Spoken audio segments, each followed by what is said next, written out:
Hi, my name is Arielle Nissenblatt. I am the founder of Earbuds Podcast Collective, the head of community and content at squadcast.fm, and I'm the host of a podcast called Trailer Park, the podcast trailer podcast, and I'm a bestie. Okay, amazing. So excited to have this convo. So let's get your podcasting origin story. I feel like I knew you at the very beginning of your Yes. podcasting origin story. We've known each other forever in podcast years. I know. That's pretty cool. Yeah. My podcast origin story is that I really wanted to work in podcasting on the production side of things, but I had no idea how to go about doing that because I did not have a background in it. And I wanted to find any way in possible. So it was like 2016. I just moved to Los Angeles. I was trying to intern anywhere that would take me, trying to apprentice anywhere that would take me, trying to just have coffee with anybody who would take me. And I was definitely having coffee with people. I was definitely applying to a lot of jobs, but I was not getting any jobs in editing or production or post-production or anything like that because I had no experience. And it turns out it's really hard to get experience when you don't already have experience. But your And I didn't have a strategy was background in good. journalism. The coffee strategy. Yeah. I mean, look at you today. Don't you think Yeah, that that's entirely the result of your coffee strategy?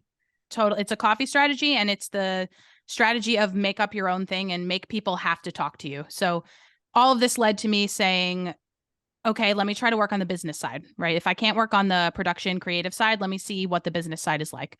So I started Earbuds, the podcast recommendation newsletter, as a way to, number one, listen to more podcasts. Number two, have podcast lists curated for me and for other people. And number three, because it let me have a thing that people would need to talk to me about.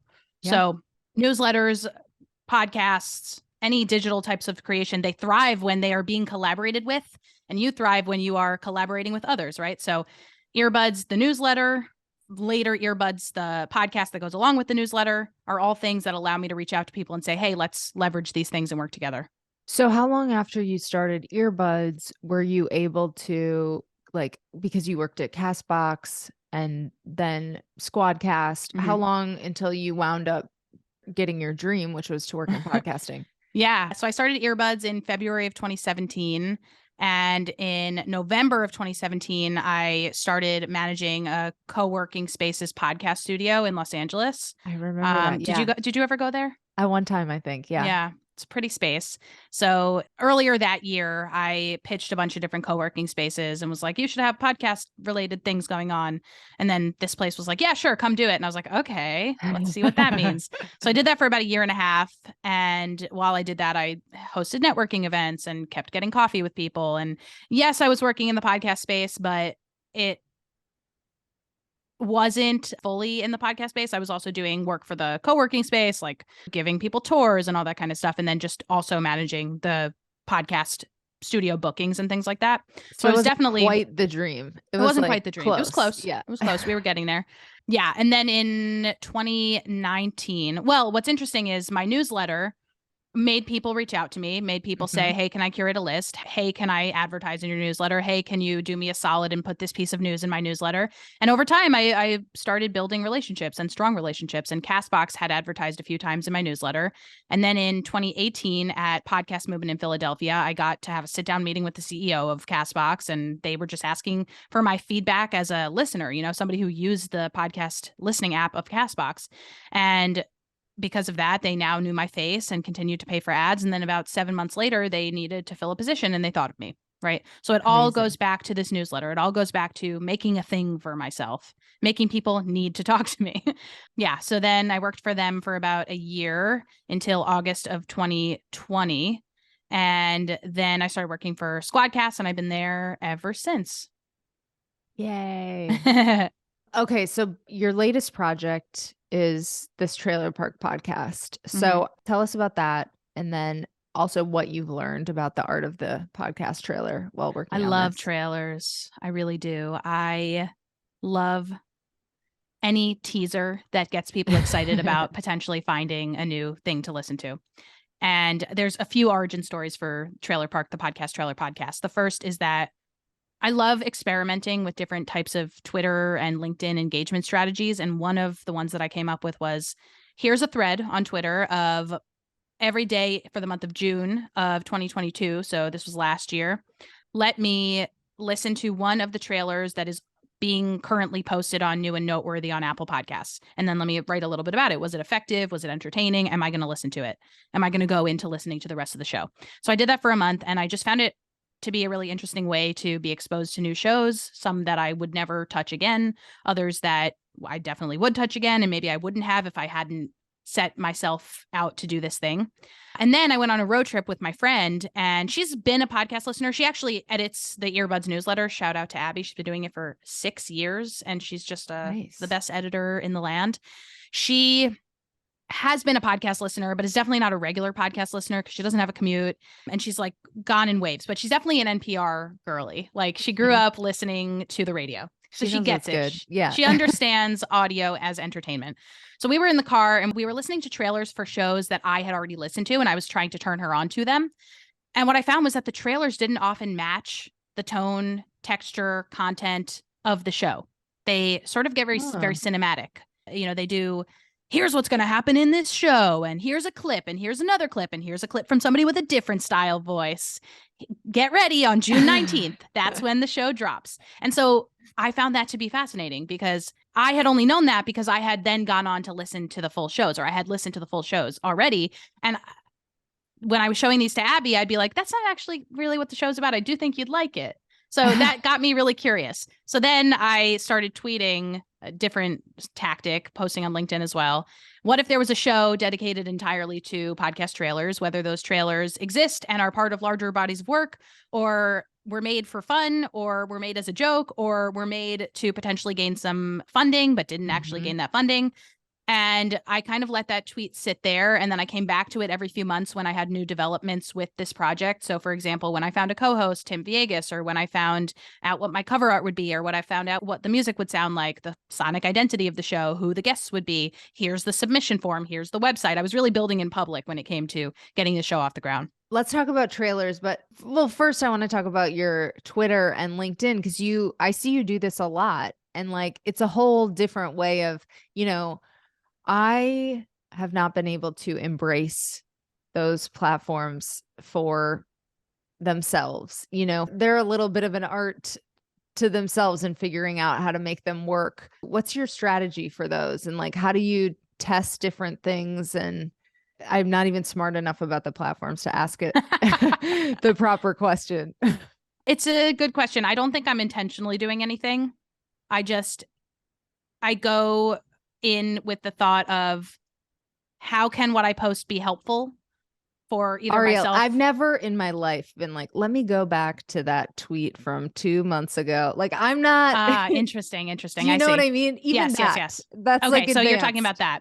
Yeah. Okay. So like, do you think of it as a content? Like, I'm just like, I'm here promoting my shit, which is promoting my shit and promoting the shit of the podcast industry. I think that's how I look at it, is how can I, if there was a such thing as big podcasting, how can I be big podcasting's best friend? How can I be big podcasting's bestie? Hey. So yeah, I do think about myself, sure, but I like to have a general rule that is not written anywhere and that I don't necessarily stick to every single day, every single month. But for everything that I post about myself, I try to post something positive to other people or about other people.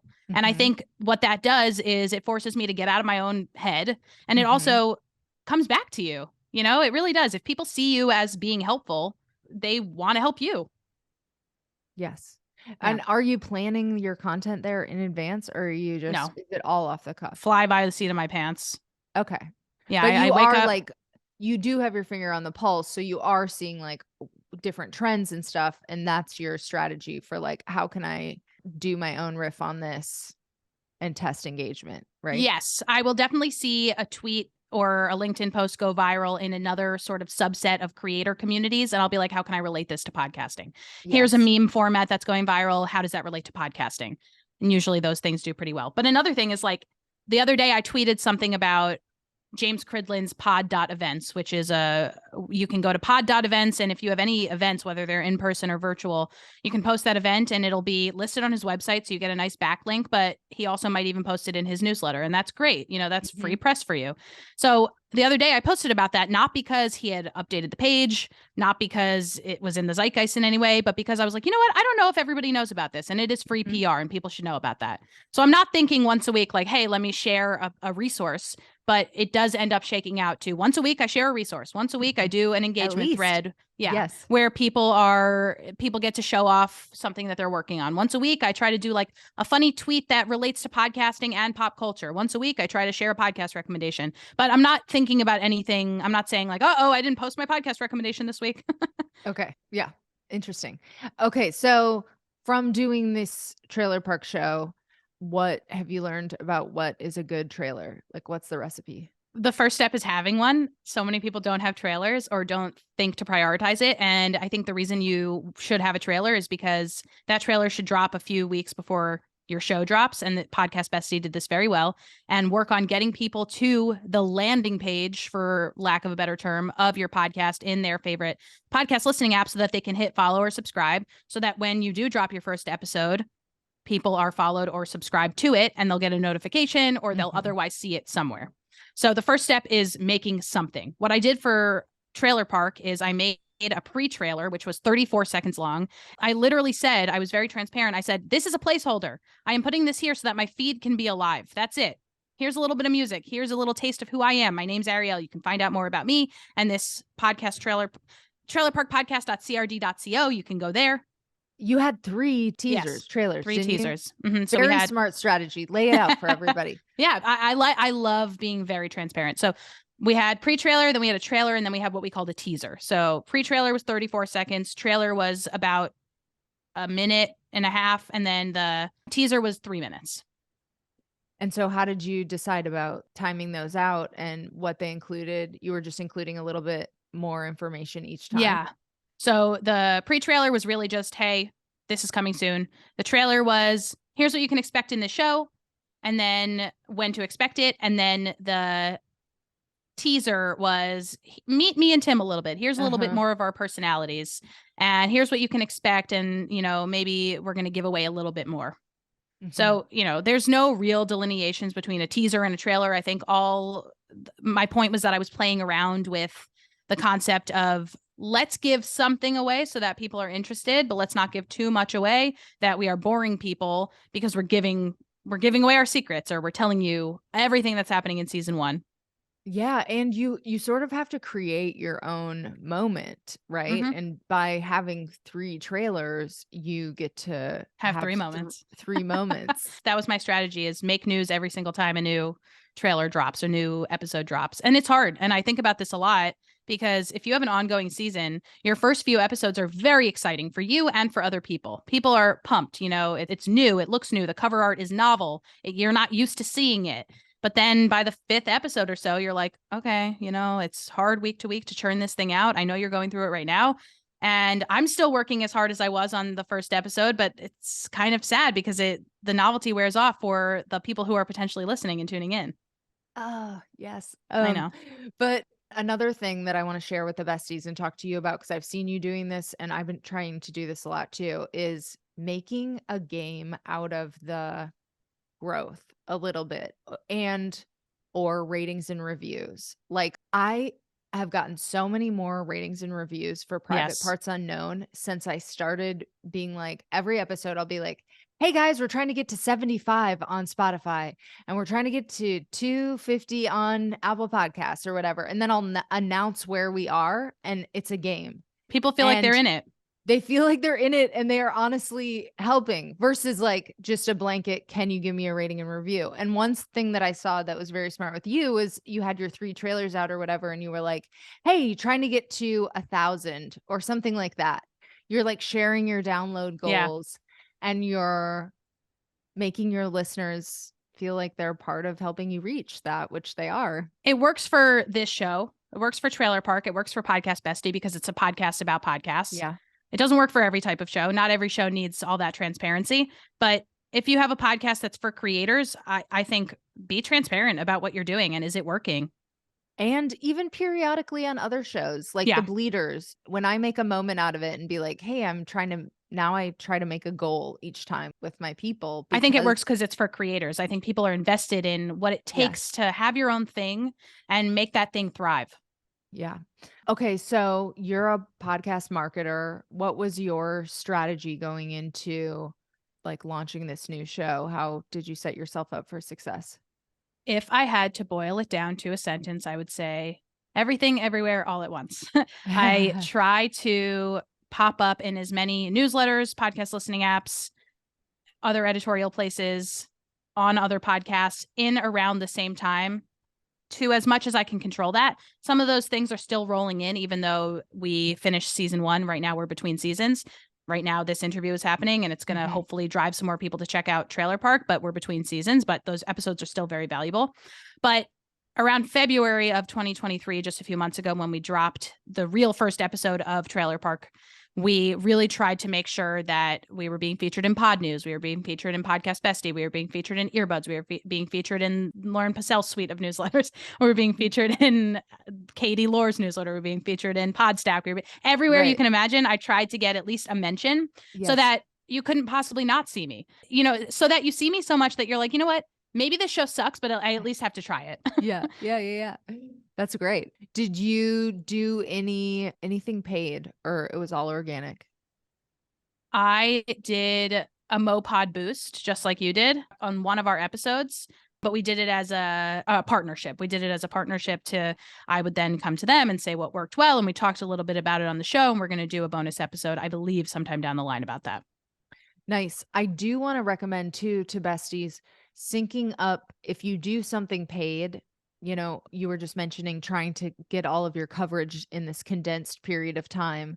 And same thing goes for your paid too. Like you want to sync that up with your release date. You want to sync that up with as much other press as you have, so that, if you're like trying to climb the charts or something, you can make the most out of that.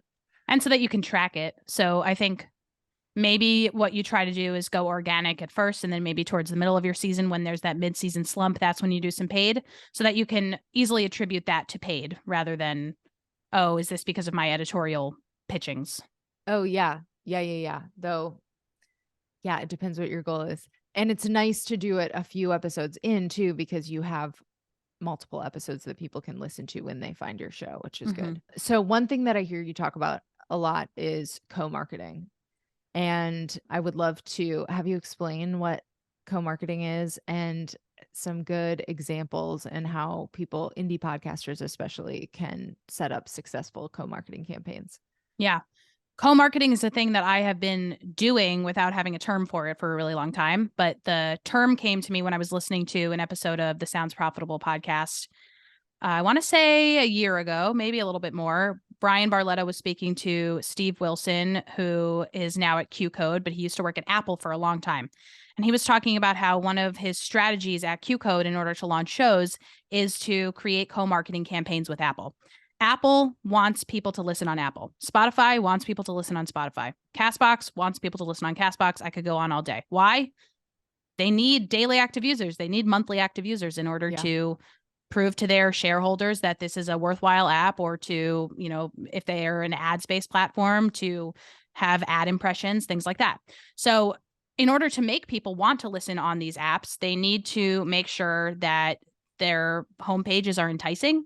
And in order for that to be the case, they shouldn't look like every single other homepage. Yes, of course, you're going to have some of the categories are top charts, top podcasts in this area, but others are going to be editorially curated. And how do they find out about these editorial podcasts that they could potentially feature? They need to be pitched. Some of the podcast listening apps have forms where you can apply to be featured. Some you just got to be stealthy and find some email addresses and find some DMs and open up those DMs and hope for the best, make a nice relationship, and don't pitch right away, don't shoot your shot too early, but making sure that you are co-marketing with these people. So a phrase that I really like is, hi, person at Pocket Casts, I would really love to find a way to promote Pocket Casts and then for you to promote my show. Why? Because I really love Pocket Casts. I listen on Pocket Casts. I want more people to listen on Pocket Casts.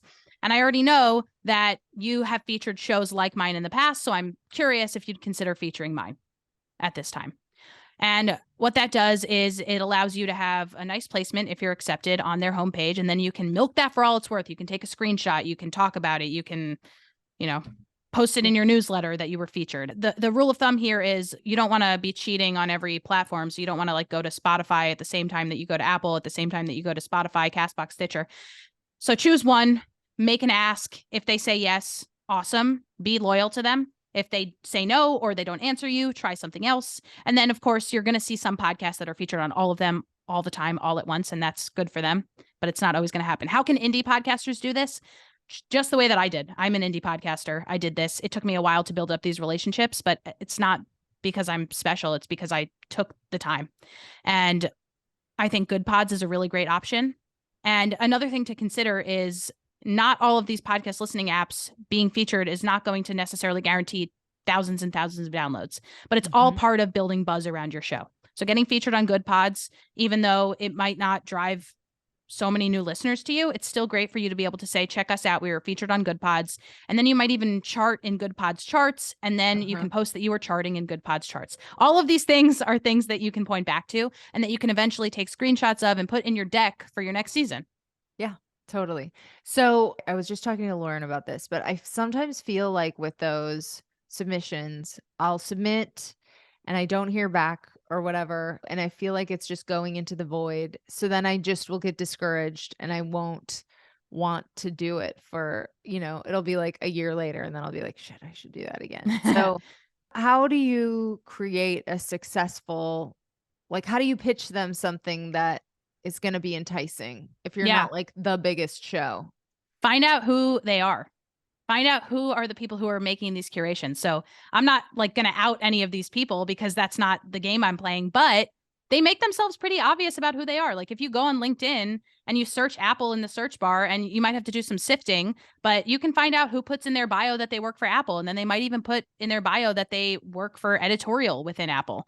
But a lot of those people, I'm not saying DM them, but I am saying that every once in a while they'll tweet, hey, I am looking to curate a list on X, Y, and Z. What podcast do you know? Here's our form.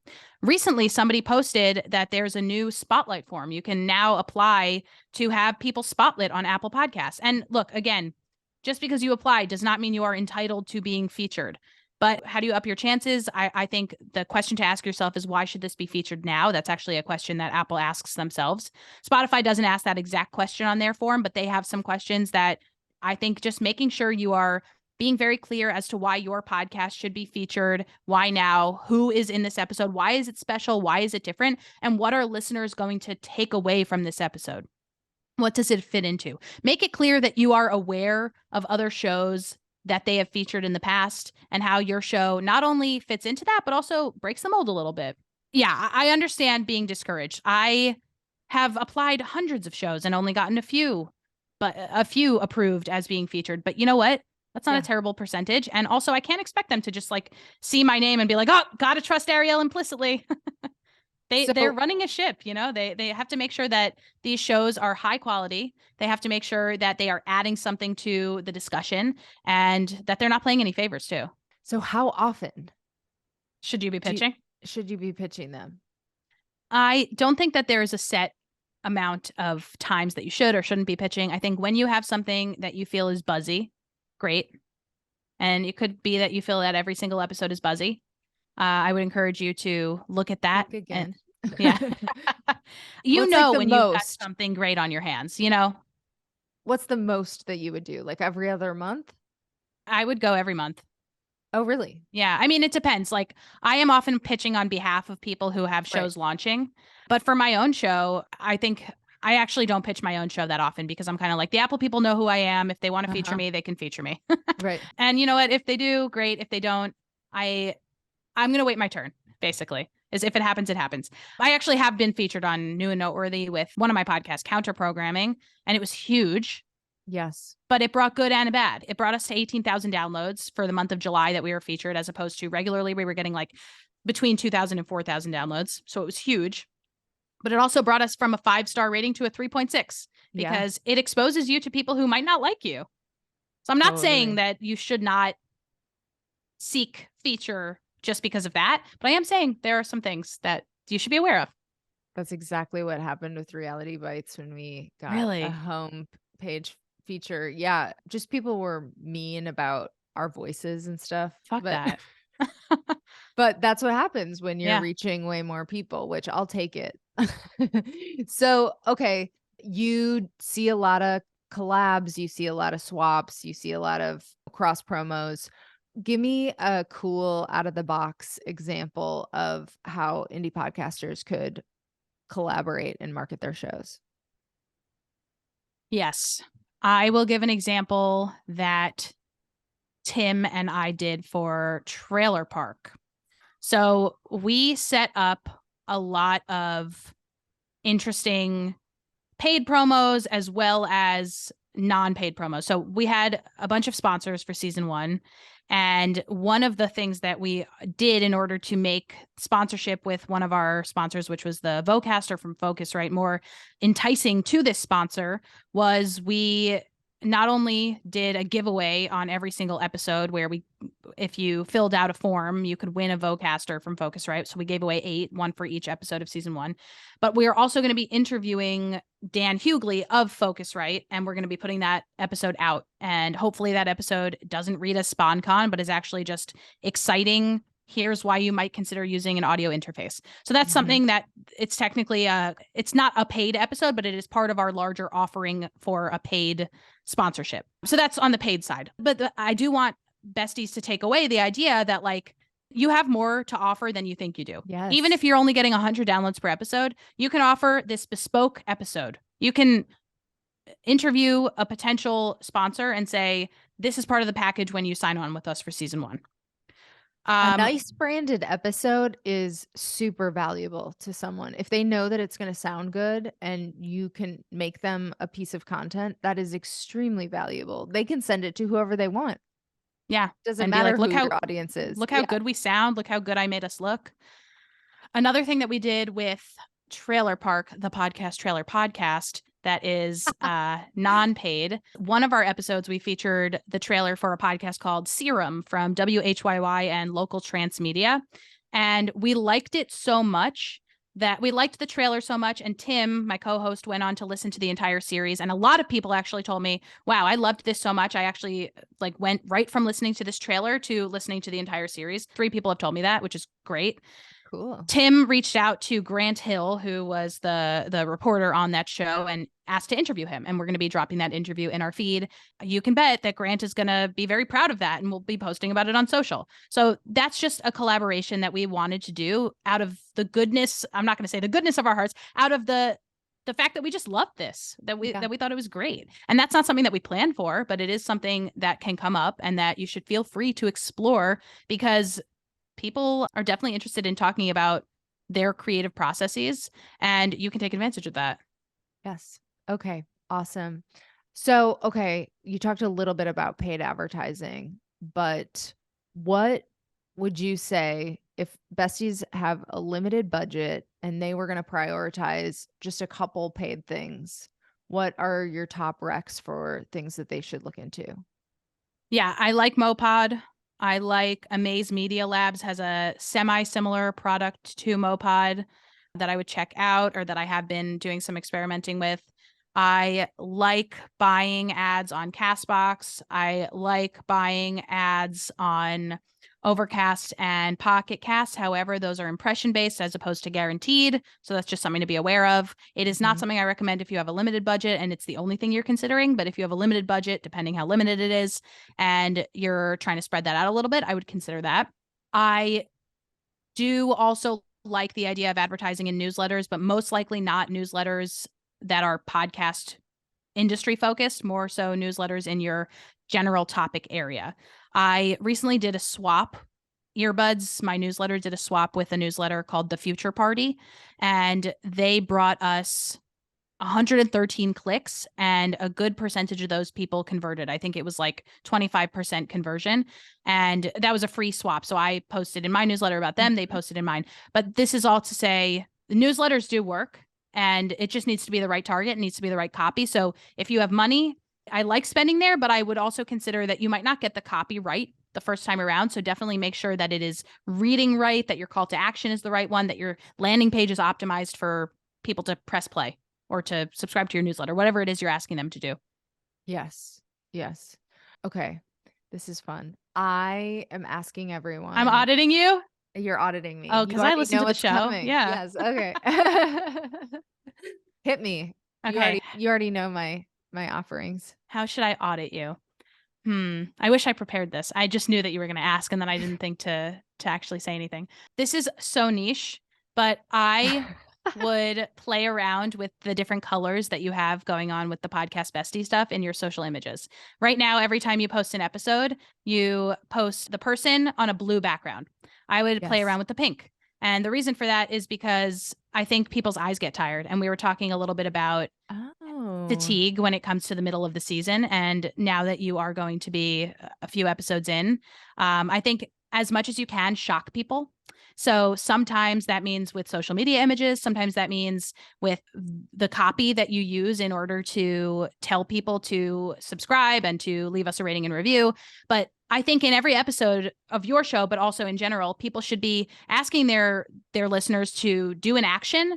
And maybe you want to ask the same thing every week, but make sure you're changing up the wording. Make sure you're changing up the colors. Make sure you're changing up. This goes for everything. You can ask the same thing, but make sure you kind of shock people so that they never feel like they can skip it over. Yeah. Yeah. That's good. Okay. Anything else you want to share with the besties before we wrap? You've already shared so much helpful information. You better listen to that Trailer Park Show, but you better. Anything else? I would say that we are trying to grow the podcast space, both creators and listeners. So whether you're a creator or a listener, tell somebody new about podcasts. There's an initiative right now going on through Lauren Passel's Tink Media called Adopt a Listener Month. And I don't know when this episode is dropping, but we're recording in April. April is Adopt a Listener Month. So if you go to tinkmedia.co/adopt, you'll learn a lot about how to adopt a listener and how to just grow the pie. Because I think the more people that listen to podcasts, the more likely we are to be able to help people, help creators get paid to continue doing this. And hopefully people can do this for a living. It's so much fun. Yeah, love it. That's the dream. Okay, thank you.